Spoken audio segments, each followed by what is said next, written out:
UI UX Python నేర్చుకోండి, లక్షలు సంపాదించండి. Join quality thought. నమస్కారం, వెల్కమ్ టు ఐ డ్రీమ్. ధర్మ మార్గం విత్ విజిత కార్యక్రమానికి స్వాగతం.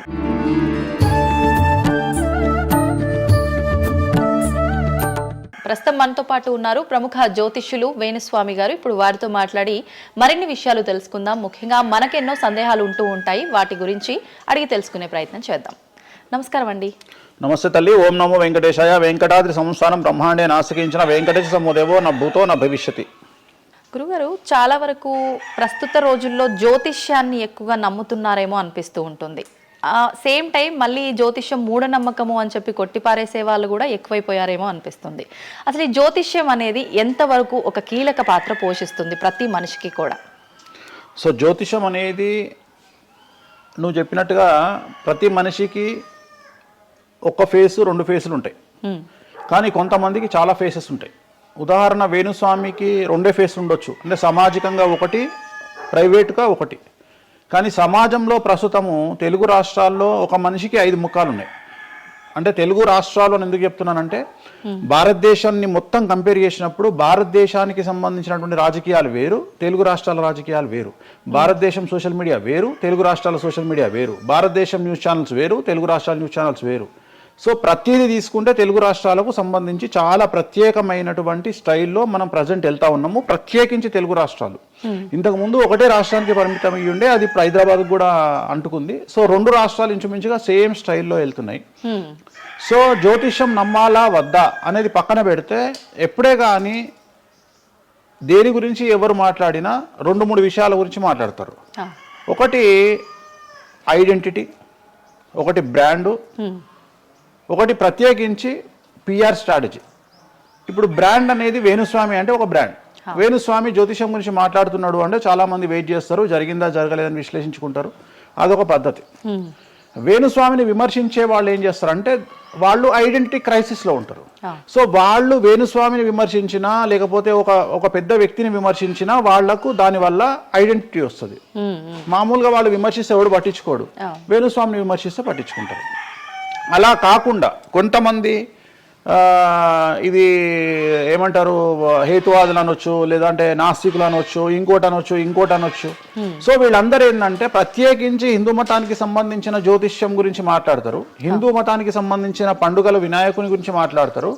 మొత్తం ప్రపంచమంతా పొల్యూటెడ్ అయ్యి కలుషితమై సర్వం సంకనాగిపోయినా ఎవడు పట్టించుకోడు. కానీ వినాయక చవితి ముందు రోజు మాత్రం నిద్రలేస్తారు వీళ్ళందరూ. అట్లనే అసలు ఈ ప్లాస్టిక్ వల్ల అసలు నూనె ఎట్లా వస్తుంది, ఎందుకంటే 90 రూపాయలకు 1 కిలో నూనె ఎట్లా తింటున్నాం మనము అని ఆలోచించాడు ఎవరు లేడు. కొన్ని లక్షల మంది రోజు మందు తాగి సిగరెట్ తాగి సస్తుంటే ఎవరికే ఉండదు. కానీ ఖచ్చితంగా దీవాళి ముందు రోజు మనం కాల్చే క్రాకర్స్కు మాత్రమే వీళ్ళు విజృంభిస్తాడు. సో ఇవన్నీ కూడా ఐడెంటిటీ క్రైసిస్ అవ్వచ్చు, లేదా పని కట్టుకుని విమర్శించాలి అవ్వచ్చు. మనం ఏం నమ్ముతాము అంటే లెక్కలు నమ్ముతాం. 2002కు పూర్వము, 2002 తర్వాత తీసుకుంటే జ్యోతిష్యాన్ని నమ్మేవారి సంఖ్య, హిందూ మతాన్ని నమ్మేవారి సంఖ్య 9% పెరిగింది. సో ఇది వేణుస్వామి సొంత కవిత్వం కాదు. గూగుల్ చేస్తే గూగుల్లో మీకు కనిపిస్తుంది పర్సెంటేజ్ ఎంత పెరిగింది అనేది. సో ఎప్పుడే కానీ గుర్తుంచుకోవాల్సింది ఏంటి అంటే, మనము సైంటిఫిక్గా సైన్స్ పరంగా మనం ఎంత ముందుకెళ్తామో, మన జెన్జీ జనరేషన్, ఆల్ఫా జనరేషన్లు ఎంత ఫాస్ట్గా వస్తాయో, ఎట్ ది సేమ్ టైము దేవుళ్ళ మీద నమ్మకాలు కూడా అదే పరిస్థితులలో ఉంటాయి. కాకపోతే ఇక్కడ ఏంటి అంటే, ఒకటి ఎక్స్ప్రెసివ్ అవ్వచ్చు, ఎక్స్ప్రెసివ్ కాకపోవచ్చు. ఎందుకు పెరిగాయి అంటారు ఈ పర్సంటేజ్ మీరు అన్నట్లుగా? అంటే ఖచ్చితంగా కష్టాల ప్రాబ్లం. అంటే ఇక్కడ కష్టాల కంటే కూడా కాంపిటీషన్ అని చెప్తాను నేను. సో ఇప్పుడు ఏమైపోయింది అంటే, విపరీతమైనటువంటి కాంపిటీషన్లోకి నెట్టబడ్డాం మనం అందరము కూడా. అంటే ఏమైపోయింది అంటే, ఒక 1990కి పూర్వము మనం సంపాదించుకునే సొమ్మంతా కూడా దాచిపెట్టుకొని, ఆ డబ్బును దాచుకొని మన కుటుంబాలు తింటాయి, మన పిల్లలు తింటాయి అనే ఆలోచన ఉండేది. 2000 సంవత్సరం తర్వాత ఏమైపోయింది అంటే, మనం సంపాదించుకున్నది మనమే ఎంజాయ్ చేయాలి, ఒక కారు కొనుక్కోవాలి, సో లగ్జరీ లైఫ్ లీడ్ చేయాలి, 10 మందికి చూపించుకోవాలి.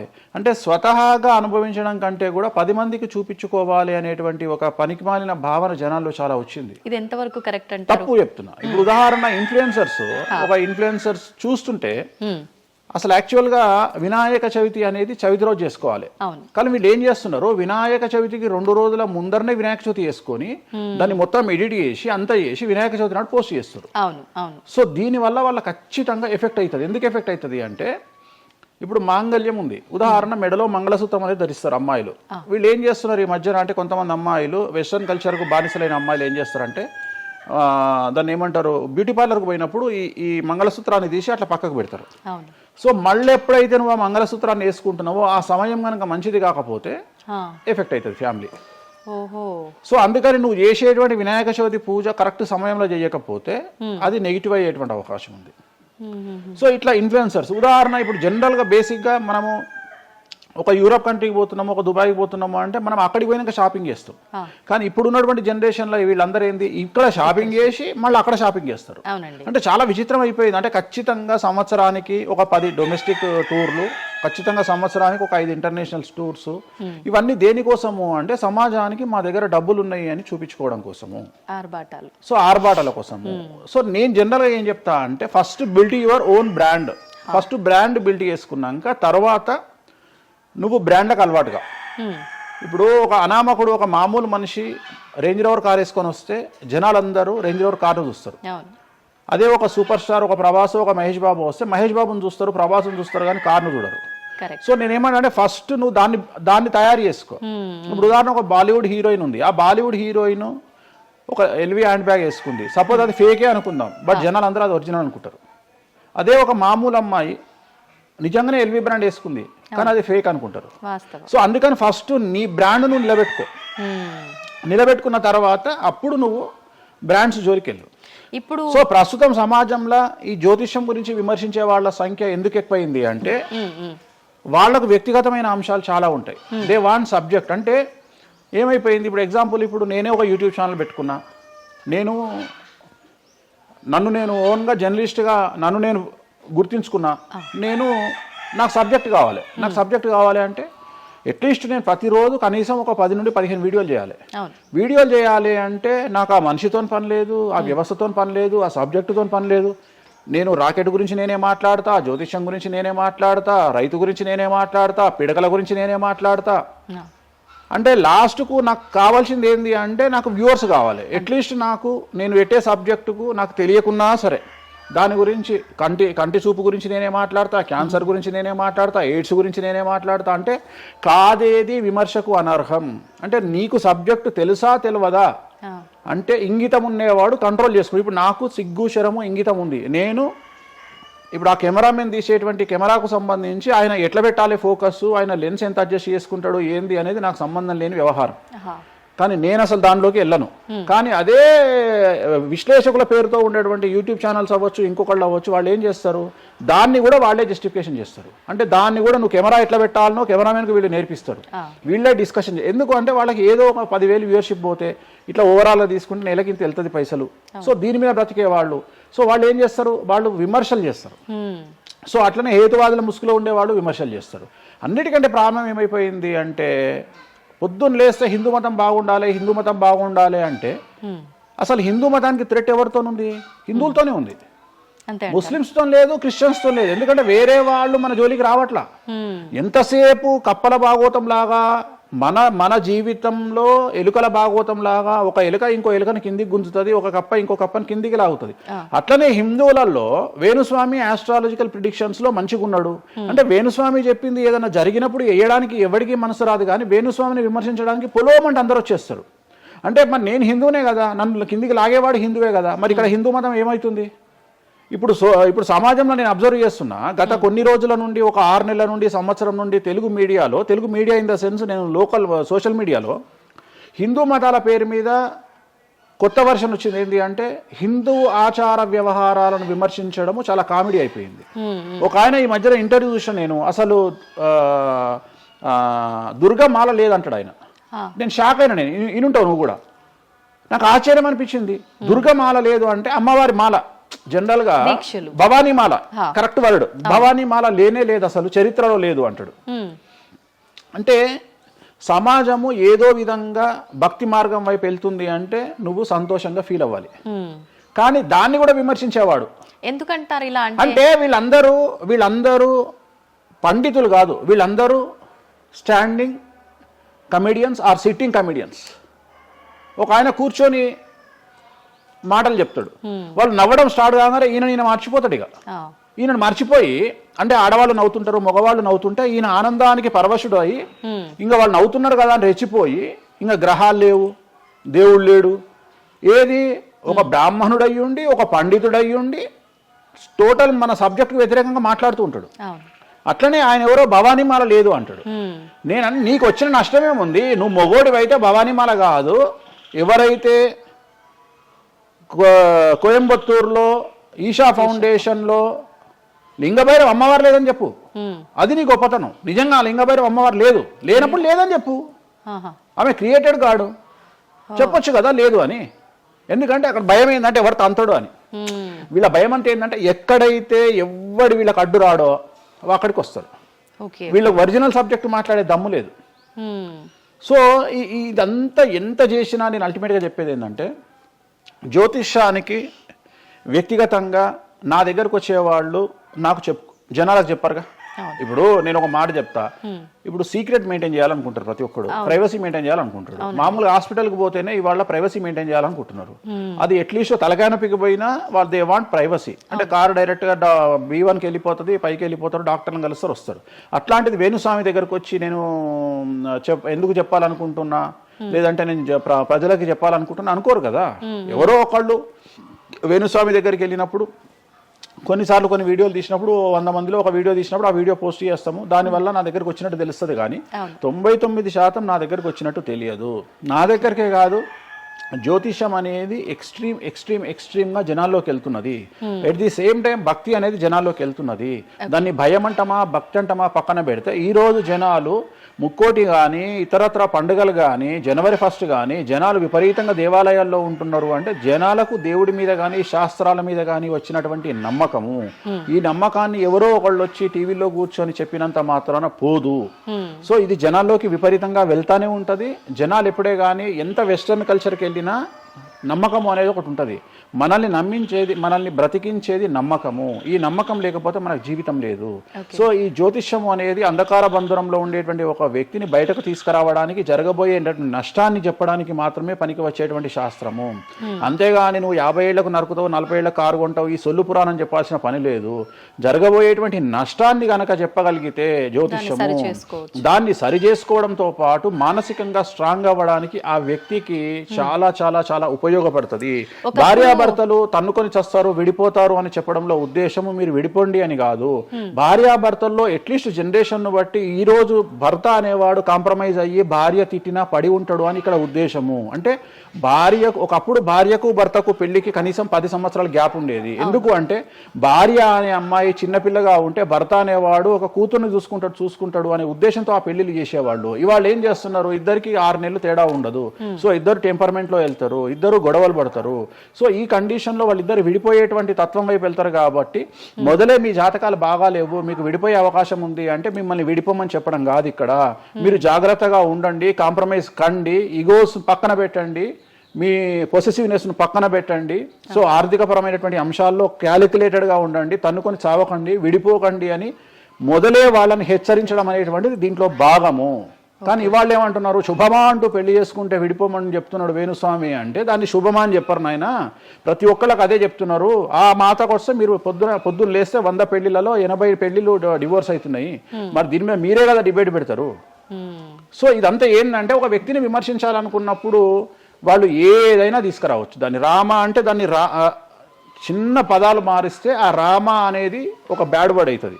సో దాన్ని ఎట్లంటే చేసుకొని పోవచ్చు. కానీ ప్రస్తుతం దేశ కాలమాన పరిస్థితులలో జ్యోతిష్యం కానీ శాస్త్రాలు కానీ దైవత్వం కానీ తగ్గేదే లేదు, ముందుకెళ్తానే ఉంది.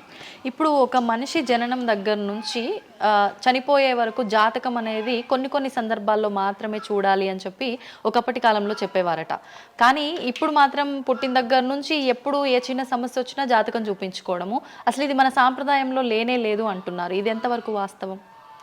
నేను లాస్ట్ ఇయర్ ఒక హీరోకు ఒక బిడ్డ పుడితే నేను చెప్పినప్పుడు చాలా మంది మేధావులు వచ్చి నన్ను విమర్శించారు. చిన్న పాపకు జాతకం చెప్తారా ఎవడన్నా అని. నీకు తెలిసే ఉంటే కృష్ణదేవరాయల ఆస్థానం కానీ ఇతర రాజులు పెద్ద రాజుల ఆస్థానంలో కానీ ఆస్థాన సిద్ధాంతి అని ఉండేవాడు. వాళ్ళు ఏం చేసేవాళ్ళు అంటే రాణికి కూతురు పుట్టిన కొడుకు పుట్టిన వాళ్ళు వచ్చి మొత్తం లైఫ్కు సంబంధించిన జాతకాన్ని రాసేవాళ్ళు. పుట్టడంతోనే అసలు ఈ పుట్టిన రోజే రాసేవాళ్ళు. ఓకే. వీళ్ళు ఏమవుతారు, ఈయన జీవితంలో ఏమవుతాడు, దొంగ అవుతాడా, మంచోడు అవుతాడా, రాజు అవుతాడా, లంగ అవుతాడా, క్రికెటర్ అవుతాడా, అంటే ఆ దేశకాలం మన ప్రశ్న బట్టి అప్పుడు. సో దాన్ని ఇప్పుడు కన్వర్షన్ చేసుకుంటే ఇప్పుడు మేము రాసే జాతకంలో ఇప్పుడు వీడు ఇంజనీర్ అవుతాడా, డాక్టర్ అవుతాడా, ఎంటర్ప్రెన్యూర్ అవుతాడా, ఉద్యోగస్తుడు అవుతాడా. సో ఇవన్నీ అంచనా వేగ ఒక మనిషి పుట్టినప్పటి నుండి లగ్నాన్ని బేస్ చేసుకొని 1వ నెంబరు అంటే లగ్నము నుండి 12వ నెంబరు అంటే వ్యయము 1 నుండి 12 గడులను కనుక తీసుకొని రాస్తే ఆ మనిషి ఎప్పుడు పుట్టి ఏమేం చేస్తాడు, ఎప్పుడు చనిపోతాడు అనేది వెరీ క్లియర్గా మెన్షన్ చేయవచ్చు. సో ప్రతి రోజు జాతకాన్ని వేసుకోవచ్చు, ప్రతి నెల జాతకాన్ని వేసుకోవచ్చు. గోచారము గ్రహచారము అని 2 ఉంటాయి. గోచారము అంటే ప్రస్తుతం జరిగేటువంటి గ్రహాల యొక్క గమనం ఏ విధంగా ఉంది అని తెలియజేసేది గోచారము. గ్రహచారము అంటే పుట్టినప్పుడు దాన్ని బేస్ చేసుకొని రాసేది గ్రహచారము. జనరల్ గా తెలుగు రాష్ట్రాల్లో చాంద్రమానాన్ని మాత్రమే బేస్ చేసుకొని జాతకాలు రాస్తారు. కానీ వేణుస్వామి ఒక్కడే చాంద్రమానము, సౌరమానము, బార్హస్పత్యమానము అనే 3 విభాగాలను బేస్ చేసుకొని జాతకాలు రాస్తాడు. చాంద్రమానము అంటే చంద్రుడిని బేస్ చేసుకొని రోజున్నర పాటు చంద్రుడు ఒక రాశిలో ఉండేదాన్ని చాంద్రమానము అంటారు. ఇది మన దక్షిణ భారతదేశంలో వాడతాము. సౌరమానము అంటే సూర్యుడు, రవి ఒక నెలలో ఒక రాశిలో ఉంటాడు, దాన్నే మనం సౌరమానము అంటాము. అలాగే బార్హస్పత్యమానము అంటే బృహస్పతిమానము, సంవత్సరం పాటు గురువు ఒక రాశిలో ఉండేదాన్ని బార్హస్పత్యమానము అంటాము. మనము పుట్టినప్పటి నుండి కనీసము నాకు తెలిసి గత 1000 సంవత్సరాలు లేనటువంటి చరిత్ర ఈ సంవత్సరము 2026లో మనం చూడబోతా ఉన్నాము. గురువు ఒకే సమయములో 6 నెలల్లో 3 రాసుల్లోకి ప్రవేశిస్తా ఉన్నాడు. అంటే జనరల్ అర్థం కాదు, అసలు మనం ఎప్పుడు చూడలే. అందుకనే ఈ సంవత్సరం చాలా పెను సంచలనాలు ఉంటాయి. 2026లో గురువు మిథునం, కర్కాటకం, సింహం 3 రాశుల్లోకి వచ్చి మళ్ళీ రివర్స్ వస్తున్నాడు కర్కాటకానికి. సో చాలా విచిత్రమైనటువంటి ఒక గమనాన్నిగా మనం చూడాల్సి వస్తుంది. ఇది చాలా పెను సంచలనాలకు అంటే సృష్టిలోనే ఒక విచిత్రమైనటువంటి అనుభూతిని మనం పొందబోతా ఉన్నాము, మంచి చెడులు పక్కన పెడితే. సో ఇలాంటి పరిస్థితి నుండి జాతకాలను విశ్లేషించడము ఇవన్నీ కూడా నడుస్తాయి. ఇప్పుడు కొన్నిసార్లు మనిషి కొన్ని సందర్భాల్లో ఇబ్బంది వచ్చినప్పుడు నా తలరా తింటే భగవంతుడు ఇంకా రాసేశాడు, నేనేం మార్చలేను అంటుంటారు. కొన్నిసార్లు భగవంతుడిని పక్కన పెట్టి, తలరాతను పక్కన పెట్టి మనం గట్టిగా ఒకటి అనుకుంటే అయిపోతుంది అని అంటూ ఉంటారు. మీరు ముందుగానే ఒక శిశువు జననం అయినప్పుడే వాళ్ళ మొత్తం లైఫ్కి సంబంధించిన జాతకం ఇవ్వగలుగుతాము అన్నారు. మరి మధ్యలో చెప్తున్న వాళ్ళ విధానాలను బట్టి మనం అనుకుంటే అయిపోతుంది, ఏదైనా మనం ప్రయత్నం చేస్తే మారుతుంది, భగవంతుడు దాన్ని మార్చేస్తాడు కొన్ని ప్రయత్నాల వల్ల అంటారు. ఈ రెండిట్లో అసలు దేన్ని నమ్మాలంటారు? ఇప్పుడు భగవంతుడు రాసినాడు, మన జాతకము మారదు, మన తలరాత మారదు అని అనుకుంటే అలాంటి వాళ్ళందరినీ మనం చేయాల్సింది ఏంటంటే వాళ్ళకి ఎవరికైనా హార్ట్ అటాక్ రాగానే వాళ్ళని అట్లనే బెడ్ మీద కూర్చోబెట్టి ఎదురుగా ఫోటో పెట్టి దేవుని మొక్కుమని చెప్పాలి. హాస్పిటల్కి ఎవరిని పంపించొద్దు. ఎందుకంటే తలరాత కదా, భగవంతుడు రాసేసిండు కదా. మరి ఎందుకు అనవసరంగా అంబులెన్స్కి ఫోన్ చేయడము, హాస్పిటల్కి వెళ్ళడం ఎందుకు? పనిలేని పని కదా. అంటే నీ ప్రయత్నము హార్ట్ అటాక్ వచ్చినా కానీ నిన్ను తీసుకుపోయి హాస్పిటల్లో అడ్మిట్ చేస్తున్నారు. సో హాస్పిటల్లో నిన్ను టైంకు తీసుకుపోవాలా వద్దా అని డిసైడ్ చేసేది జాతకం. నువ్వు బతుకుతావా బ్రతకవా అని డిసైడ్ చేసేది జాతకం. ఇక్కడ నేను తోపు నేను తురుము అని అనుకుంటే నడవదు. నేను తోపు నేను తురుము అనుకోవద్దు. చాలా మంది చాలా రకాలుగా కష్టపడతారు. కష్టపడితేనే సుఖపడతాము, కష్టపడితేనే జీవితం అభివృద్ధిలోకి వస్తుంది అనుకుంటే అతి కష్టం పడేది గాడిద. సో అతి కష్టం పడేది డ్రైనేజీలో పనిచేసేటువంటి మున్సిపల్ వర్కర్స్. సో వాళ్లకు ₹1,00,000 రోజుకు జీతం ఇచ్చినా తక్కువ లేదు. అంటే వాళ్ళు ఊడ్చే చెత్త, వాళ్ళు తీసే చెత్త ఈ ప్రపంచంలో ఎవరూ భరించలేరు. అలాంటిది వాళ్ళు చేసే కష్టం మీద కంపేర్ చేస్తే ఈ ప్రపంచంలో ఇక కష్టం చేసే మనుషులే లేరుగా. మరి అలాంటి వారికి మనం ఇచ్చే జీతం ఎంత? 40,000, 50,000. కానీ వాళ్లకు కనీసం నెలకు 40 లక్షలని ఇవ్వాలి. అంటే నువ్వు చేసే కష్టానికి కాకుండా నువ్వు తెలివితో చేసే కష్టానికే విలువ ఎక్కువ.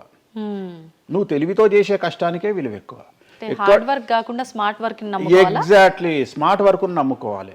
సో రెండవది, నేను కష్టపడితే అసలు రానే రాదు. నువ్వు కష్టపడడం కాదు, నువ్వు తెలివిగా కష్టపడు, కసిగా కష్టపడు.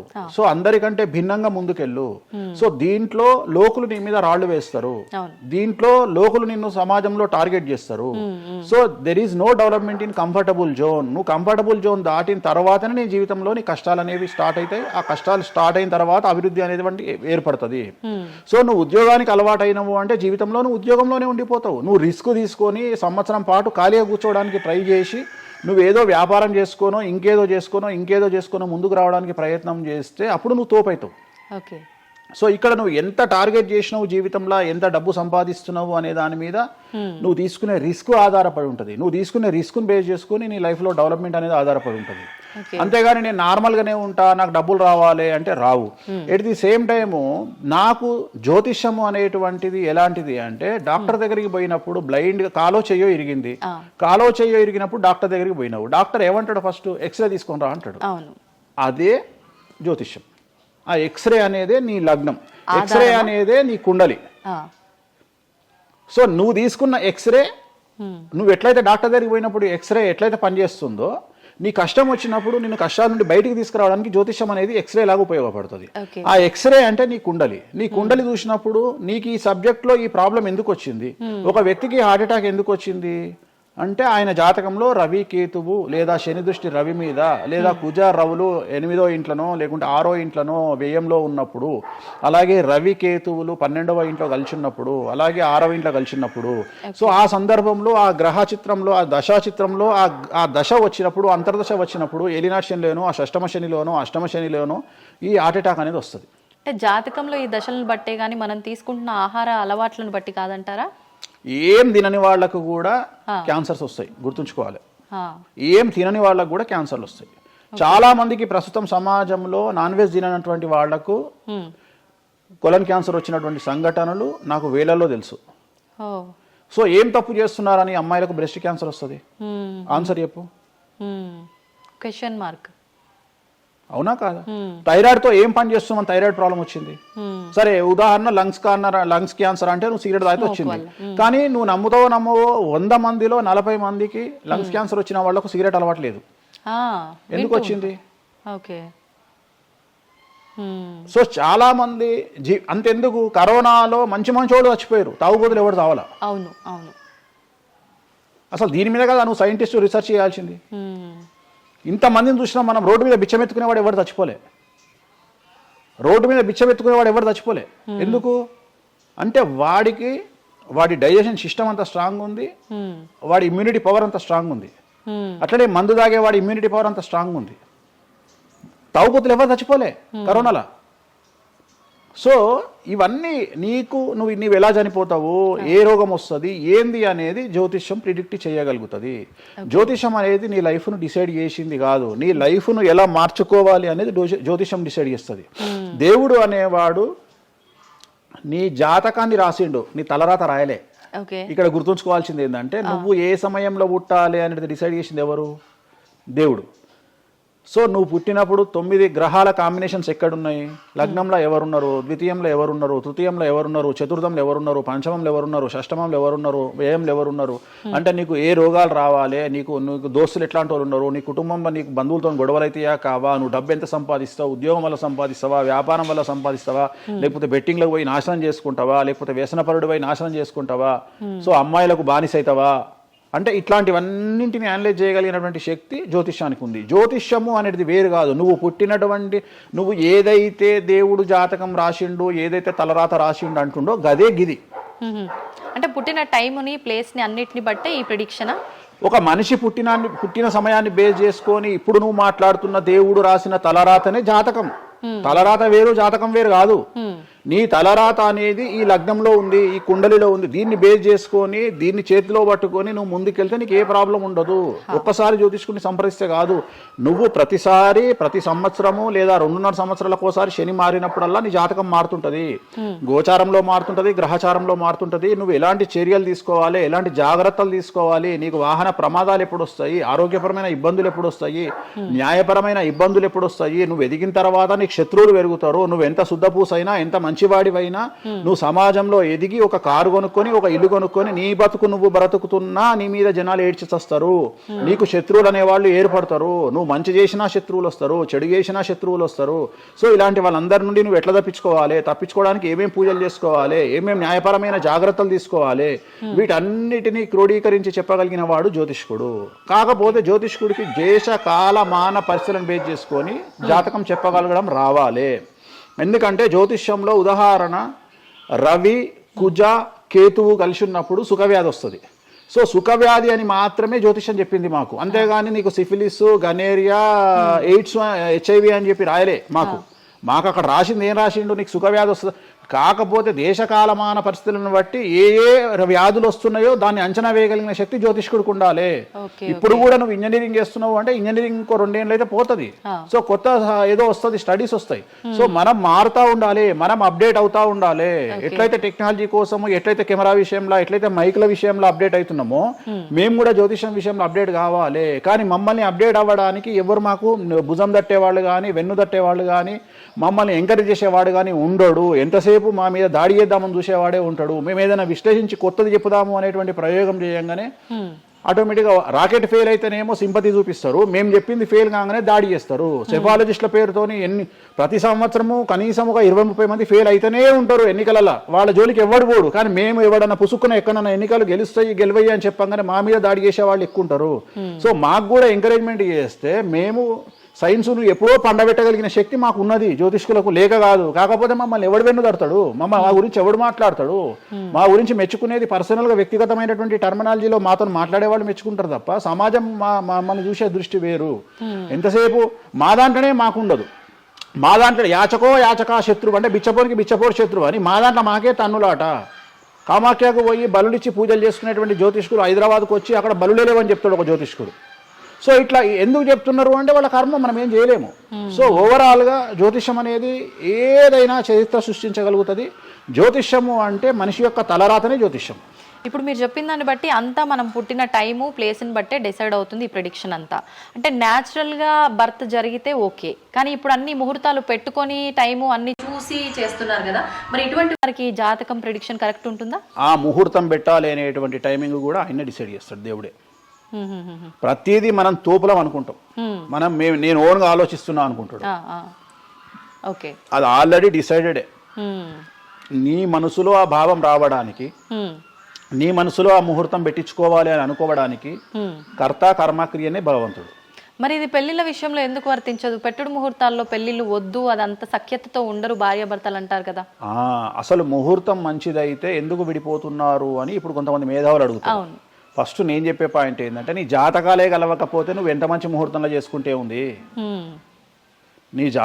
నీ జాతకాలు బాగుంటే, మీ జాతకాలు కలిస్తే నువ్వు అష్టమి నాడు పెళ్లి చేసుకున్నా, అమావాస్య నాడు పెళ్లి చేసుకున్నా ఏమీ కాదు.